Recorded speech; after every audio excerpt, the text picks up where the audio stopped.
Hello. So we are now live on Facebook, and today I have the fabulous Rachel Maunder, who is here to talk to me and to you about her 50 lessons from lockdown. And specifically, we're going to focus on 5 that we felt would be of most benefit and value to hear about to all of you in the group. So I will hand over to Rachel, let her introduce herself, let you know about how did the 50 lessons from lockdown come about, and then we will go into the 5 that Rachel's picked and take them one by one, and I promise you it's going to be absolutely fascinating. Okay, over to you, Rachel.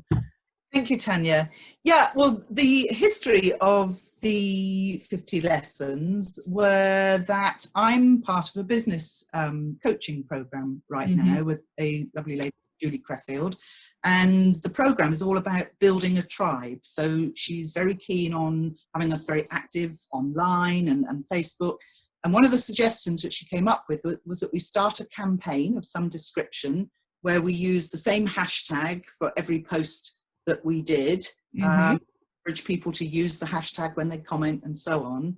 And I'd identified that the way I like to work is encouraging people to take one small action at a time and to keep taking small steps forward. So the hashtag I identified was "what one small thing."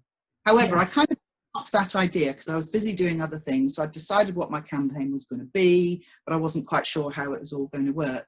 Then, of course, we're plunged into lockdown, and many business owners were very quick off the mark, offering free webinars, free this, free that, offering to do stuff.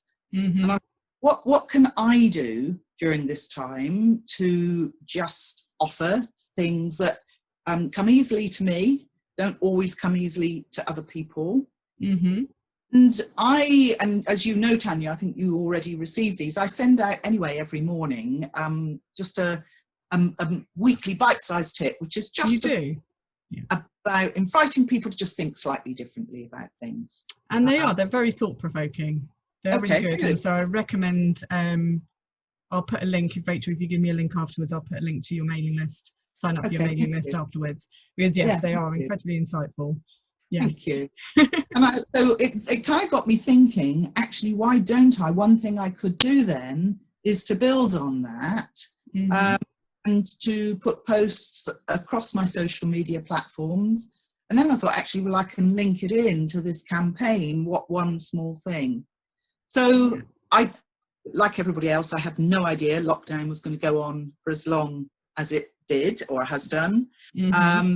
I will post every working day because I'm very conscious of my boundaries and not wanting to commit to doing this at weekends. And of course, we've actually had quite a lot of bank holidays during lockdown as well. And so I started posting, so day 1, day 2, and so on. And I had a different topic each day, inviting people to think about what one small thing they could do towards feeling more upbeat, improving the situation for themselves, doing something for somebody else, just seeing things in a different way and maybe taking one small action. So that was kind of the history of them. My initial intention was that I would do this for about a month, so maybe 30 days worth of writing, which would have been a month and a half. And initially, so they were on my LinkedIn profile, they were on my Facebook, and they were on my Facebook timeline, and they also went on to my Instagram account. And initially I was getting a lot of feedback, a lot of comments, people really engaging. And I think I did as well. Yeah, I think you did. Yes. Yeah, there were several people like you who were regular commenters, and people saying these are lovely, I really enjoy reading them. And then what happened as I was approaching day 30, thinking, okay, I'm going to stop these at day 30, was that I had an email from an Athena colleague, but never liked or commented any of them.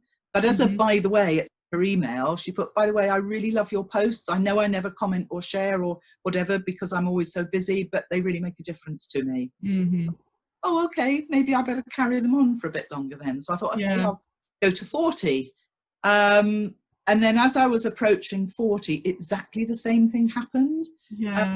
somebody that I see quite regularly walking her dog, and I'm walking mine. She said exactly the same thing. She said, "Oh, I meant to say to you, Rachel, I love those posts. I know I never comment, share, but I really love them." Well, you'd say lots of people don't. There's a certain type of person who will comment and share, generally lots. That's just their personality. But there's some people who will absolutely love things. And it's like in this group a lot. I don't often get a lot of interaction within the group, and I'm not going to push people, but I get a lot of offline. That's really useful. That's really helpful. So yeah, that's why I carry on. So yeah. So I'm not at all surprised. Yeah. To hear this. Okay. So kind of that made me think, okay, I'm going to go to 50. And that's what, of course, day 50 was the 1st of June, by which time we were starting to come out of lockdown. And it was, in truth, it was becoming more and more challenging to think of a different topic. I did have the topic up to day 60, but it was somewhere between day 40 and 50 that the idea of the book was hatched. I think what had happened, that somebody in the coaching group had said, "Oh, why don't you take 10 of your posts and put them as an ebook?" And then I thought, well, why don't I take all 50 and put them in a hard copy book? And while I'm doing it, why don't I make it a fundraiser for the COVID-19 people? So that's kind of how it all happened. And I thought, okay, I am going to stop at day 50 because life is different for us now. And obviously we're about to move into yet another chapter of lockdown. And 50 seemed a nice round number to go 50 is a good number. It is. Yeah. And it just I felt I would be cheating people that buy the book if there were then another 10 that they didn't get in the book. So that's kind of how it happened. I have a very good contact that I've known for 10 years. I don't see her, but she's now a book publisher. Got in touch with her, shared the idea with her. Sarah Holdcroft from Gold Press Books. She's an Athena member also. Okay. And she, because of the non-profit aspect to it, she has kept her costs to the absolute minimum, because she has costs in doing what she needs to do. Of course. And the same for the printer, who is a contact of her. They've kept their prices at absolute minimum in order to maximise the profit. So I've heard from Sarah today that they are at the printers. Oh, brilliant. Excellent. Yes. So they're almost here. So what I'll do quickly, I'm quickly just share the screen. So we can just show a copy of, so again, this is the cover. And as you say, they're at the printers now. People have been, are they able to still pre-order? Yes, until I actually get the books up on my website, where people will be able to order them through the website. They are available for pre-order. The slight benefit of pre-ordering is that you don't have to pay postage and packing. So that's just a bonus I'm offering. It's not a massive amount anyway, but I just thought I'd give a little bonus. Of course, you can, if you know me. A few people have said, "I'd like a signed copy, please," so which I won't be able to do when they're ordering through the website. So you know, it's everybody wants, and I completely get that. But so people can pre-order. They just need to get in touch, and I will then, send them my payment details and so on. Oh, fantastic! And you say all the profit goes to charities, going to the NHS? Yes, no, not to the NHS, to the COVID-19 appeal. To the COVID-19 appeal. I think splitting it, but I thought actually I'll just keep it simple. And fair enough. Give it to one charity. So there's 200 books being printed, so profit from the sale of all of those. So, and how many have you had pre-ordered so far? 45 so far. So. Wow, so that's good. So you have to, so people get in there, because there's only 155 left. True. Yes. Oh, fantastic. So that's the book. So moving on, we've decided to pick, because we're not going to have time, we'd be here until after lunch if we were going to go through all 50. So you've picked 5 that you felt were most relevant to the group. So the first one is routine. So if you want to talk through that sort of lesson, if you want to call it. Yes, this was born out of things that I was hearing with people who you know, you and I, Tanya, are very well used to working from home, and I'm guessing a lot of people in the book group will be too. But of course, the world has seen people plunged into home working that weren't equipped for it, didn't necessarily want to do it, and also had their whole family at home as well. So people juggling childcare, homeschooling, sharing a desk or an office with a spouse or adult children, all very challenging, stress-inducing. The suggestion was that you create some kind of routine. And I think for business owners, routine is important anyway, at any time. And by routine, I don't mean being so rigid that you can't do something off-piste, as it were. But it also comes at two levels. So, for example, I have a morning routine that sets me up for my day. Don't follow it every single day, because like this morning, for example, I was at my computer at a networking meeting at 6:45. Did I fitness first or do my gratitude journal? No, I didn't, because I was in the shower at 5:50. But on most days, I will do, mine is very simple. I will write 5 things I'm grateful for in my journal. I do some form of exercise. That's a lockdown thing. I wasn't doing that before because I walk my dog, and I'll very often listen to a podcast. So, you know, the routine can be as simple or complicated as possible, but my morning routine is aimed at setting me up for the day. And the post was prompted by the fact that I'd noticed that I had started first thing in the morning. I was looking at my phone at the news, and I think, I never do that normally. Why am I doing that? And because that's going to put you not in the right frame of mind, is it? Not the way the news was at that point. Yeah, exactly. So, but also I think that I find this when I'm working, blocking time and deciding, you know, like if I've got a project that I'm working on, for example, and I know that I've got 2 hours this afternoon, I will block out that time to work on it. So it's not so much a regular routine as managing your diary in order to be more productive, and also to feel better that you've achieved something with your day. Because work constantly on a reactive level, then it's very easy to get distracted from the things that you wanted to do because you're so busy responding to calls and emails and everybody else's demand, that you don't get things done. So, you know, if somebody is averse to routine, and I know some people are, at least identify 2 or 3 things that you want to have done something towards in a day.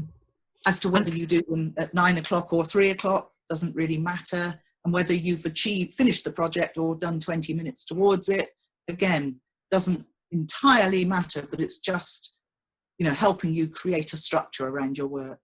And I think that's so important what you're saying about the towards, because I think a lot of people go, I don't want to put goals in my diary in case I feel really rubbish afterwards for not achieving them that day. So as you say, if it's just 20 minutes towards it, so just being realistic about what you think you can achieve. Exactly. And I think that's the thing, and to focus on what you have achieved, because it would be so easy if that task was going to take you 3 hours and you only did 20 minutes. It'd be so easy to focus on the other 2 hours and 40 minutes that you didn't do, but you've done 20 minutes, and that's 20 that you haven't got to do again, kind of thing. So that's less, and that's part of your goal, work towards. Fantastic. So yeah, absolutely, and I agree with you know, setting yourself up for the day and just doing a few. You say it can be as simple as complex as you like, and again, that's something we do. Again, we've started in the fitness in the morning, and just knowing you just know what you've got ahead and what you need to do in the morning, I just think it helps you get up and going for the day. I didn't mention earlier, for anybody who is watching live, thank you for watching live. Just where we are in Zoom, we can't actually always see the comments and things. So if you have commented, thank you very much, and we will pick those up afterwards. Okay, so moving on from routine, I think there's some really, really helpful points in there. The next one was new skill. Yes, and this was one that was aimed at people that were particularly perhaps less busy during lockdown, which I have to say hasn't been me. But also it's nonetheless, I have learnt new skills almost needs must, as it were. So, and again, just recognising that you've learnt some new skills is really but to use the time, if you possibly can, to develop yourself in some way. And it might not be that you're learning a new skill that helps you in your business directly. It might be that instead of watching box sets and things every evening, you decide you'll follow a French course or learn to do some Pilates. I mean, one thing I did do one morning was I did a Tai Chi session, which was all I wanted to try. And I thought, oh, I think I'll do that this morning instead. I woke up not really feeling like the fitness I'd been doing. I've been doing Joe Wicks most morning, and I thought, that's what we've been, can't cope with the Joe Wicks this morning. I'll do Tai Chi. It's something I've been wanting to do. So learning a new skill, upskilling yourself in your business. There's lots of courses on special offer for free even. So yes, there's lots. That was, taking the opportunity, if you have got it. And I do appreciate that a lot of people think, actually, when have I got time in my day now to be tuning into a French lesson or whatever it is? And I know that actually for some people it's even harder right now, but for others, they do have that capacity and time, maybe early evening or something, half an hour a day, learning to do something differently. And there's just so much opportunity now, as you say, so much stuff. A lot of people have actually, because lockdown has forced so many people who've gone, I'd never do that online. I'd never deliver what I'm doing online. And they are doing it online. So there's, as you say, Tai Chi. I mean, you could actually try Tai Chi right into your living room, which is, as I say, it's absolutely, there's loads. And you were talking about the fitness and the skills. And I said, one thing I've learned how to do a burpee. There you go. I'm not sure how that helped my business, but it's, you can. And there's just, I think there's so much opportunity. And I agree with you, it is difficult to, especially for those who, I know some people will be, as well as running a business, are working full time. Also perhaps have children as well, and trying to find that time. But if you have got the time and you have got that space, then as you say, this is a brilliant time to pick up something new. And also you can use your time, double up on time. You could learn a new skill as a family. There you go. Yeah, you could. We were looking into paddleboarding the other day. So there you go. Yeah, not that you can do that on Zoom. You're going to have to go down to the river, but maybe it's difficult to do that one on Zoom. But there's so much out there. And including my course as well. Just give that one a plug. Yeah, absolutely. So there is a lot out there that you can use to upskill, but either just generally or for your business. And there's the next one. Vision, always a good one. So important. Yes, and I mean, this I would say to business owners at any time, not just because it's lockdown, but I think I included it because for so many people, their vision that they had back in early March, but for many has kind of faded. It's like, well, I can't work towards that anymore. But reminding yourself of why you wanted that vision, to adapt it. How can you adapt it? And just to give you an example, I listened to a webinar a couple of weeks ago from a young woman that I know who was due to be, competing in this year's Olympics. And talking through about what they're having to do as Olympic athletes to keep their enthusiasm going, to keep their skill level going, and to hold on to that vision, which of course has now been postponed, hopefully, till next year. So it won't happen. It's just that it's not going to happen as they thought. But it's still having that vision and adjusting the plan to get there. And it may be that the vision itself changes for business owners and hey, we all do that a lot of the time, but reminding yourself of why you wanted that vision is important, I think, too. And just, again, keep taking those small steps towards it. Okay, you might not be able to put it into action for some time, but there will be all sorts of things that you can do. Learn something else towards it, start making contact, get feelers for people that might be able to help you, all sorts of things, but keep focused on that and keeping it alive, really. No, it's so much. And again, what's important is having that vision in the first place. So you've got that focus, you've got that anchor. And it just helps with decision making. You know, should I go down this path? Is it going to help you get to where you want to go? Does it fit with your values, which will feed into your vision as well? Yeah, no, absolutely a very, very important one, that one. And or switching another one, especially when there's no barriers between work or the work life and home life, because they're sort of all very blurred. It's how do you switch off? Yes, and I'm hearing this, you know, from people in all sorts of situations. So clearly somebody who has 2 or 3 children to homeschool is expected to do an 8 or 9 hour day because they're still being paid a full salary, is desk or office space with a spouse. Actually switching off for them is really, really difficult. That would be. And of course, they're sort of catching up by working into their evenings, over their weekends. And it was interesting the other day, I had a LinkedIn message on a Saturday morning from somebody who's buying a copy of the book, actually. And brilliant. So she messaged me because I see the messages on my phone up in my feed, and she wanted to buy a copy of the book. But I, on the whole, don't respond to messages at the weekend, as I said earlier. So by 9:30 on Sunday night, she sent me a reminder saying, "Oh, don't know if you saw my message." And I thought, yeah, I saw it, but it's weekend. I then responded to it. But I responded briefly there and then, because it just felt really rude not to, and then responded fully in the morning. And then I went 4 or 5 days without hearing from her. So clearly for her, you know, it's all become one. It's all blurred. And it does. And it's I was pre-lockdown like you, very strict, no weekends, between Friday evening and Sunday evening, absolutely nothing. And again, between 3, I'd only actually answer and work during the week between 9 and 3, the school hours. And then later between 7:30 and I think between 8 and 10, I think it was. And that period in between, I wouldn't touch my phone, I wouldn't touch my email, that would all be put away, and just having those strict boundaries. But as you say, now it's all changed, there's no school hours. And so I'm like this lady, I'm actually now working on Saturday mornings because I have an opportunity to do it then, first thing in the morning, late at night, very little during the day. As you say, it's hard. It is hard to switch off. So what advice would you give? Well, obviously, far be it from me to tell people how to manage their time, because I can't.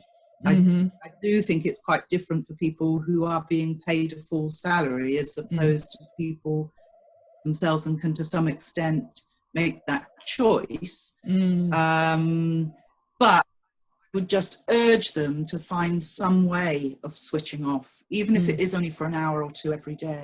And don't take the phone or the iPad up to bed. Try and have a couple of hours before you go to bed of no screen time, if you possibly can. Don't make it the first thing you do in the morning before you go to bed.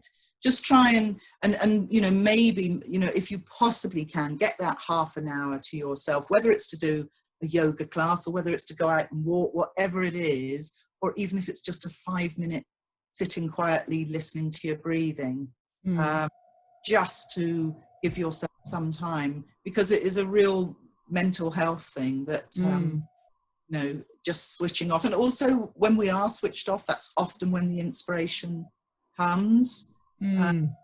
Tied in with it, I think sometimes, is learning to say no to people. Of course, yes, absolutely. Again, somebody who I know who's a lawyer said she had just finally managed to do it. She had a request from somebody on last thing Friday afternoon to do a piece of work, and his final comment was, "And by the way, I need it by 9 o'clock Monday morning." And she said for the first time ever, she actually said to him, "That's not going to be possible, because this is going to be the first weekend I've had off since lockdown began, and I am going to be taking it off. I won't be working now until Monday morning." And she said, to begin with, the back, and he didn't like it, but she said to him, you know, if you think you can find somebody else that is going to do it over the weekend, that's absolutely fine. Good for her. But you need to manage your time, and if you don't, other people unfortunately will. If you give them an inch, they'll take a mile.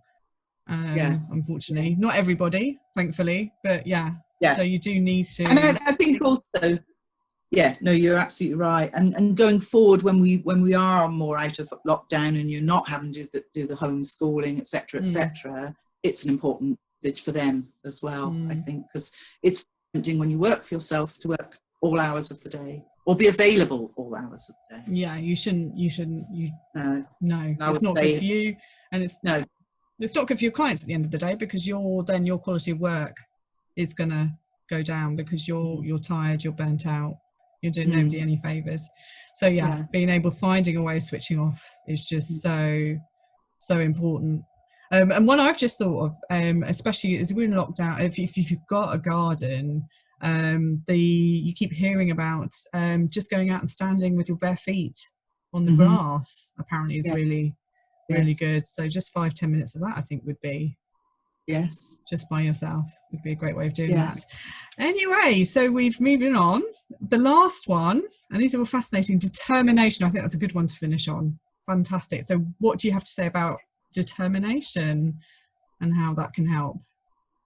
I think, again, it ties in with the one about vision, I suppose, but it not necessarily, because some people can be really good at having a vision but not have the determination, and vice versa, people have determination but not really sure for what. Be linked obviously with resilience and mindset and so on. And I think, again, this whole period of time has made it more challenging for people to keep that determination going. And it's kind of a two-sided thing, really. I think to be careful that your determination doesn't take you to the edge, as it were, and that you're so determined that you're going to do things that you do push yourself.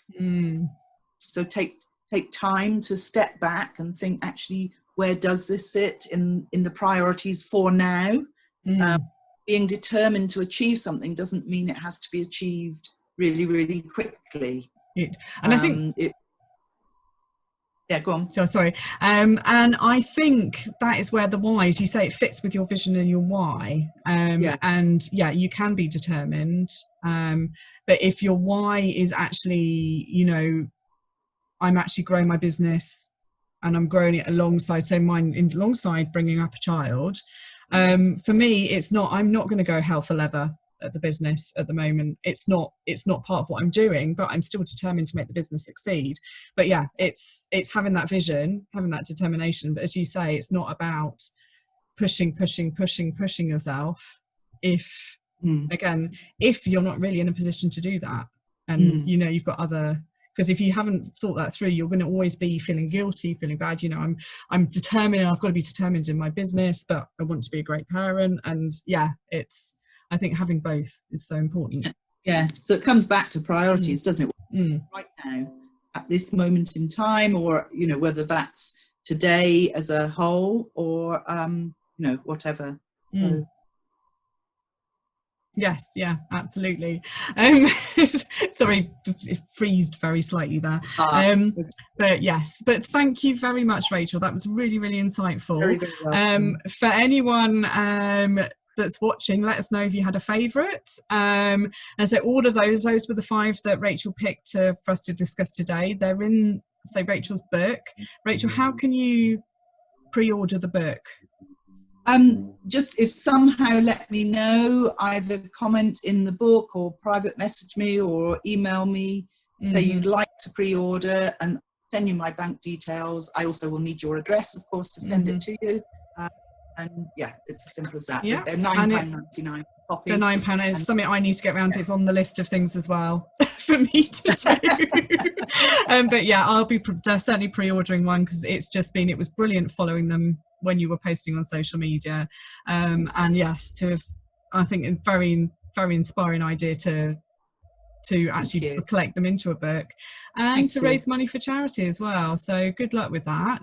And I hope it's so successful you have to do a reprint. There's certainly some book ideas on the back of it. So Fantastic. Excellent. Well, thank you very much, Rachel.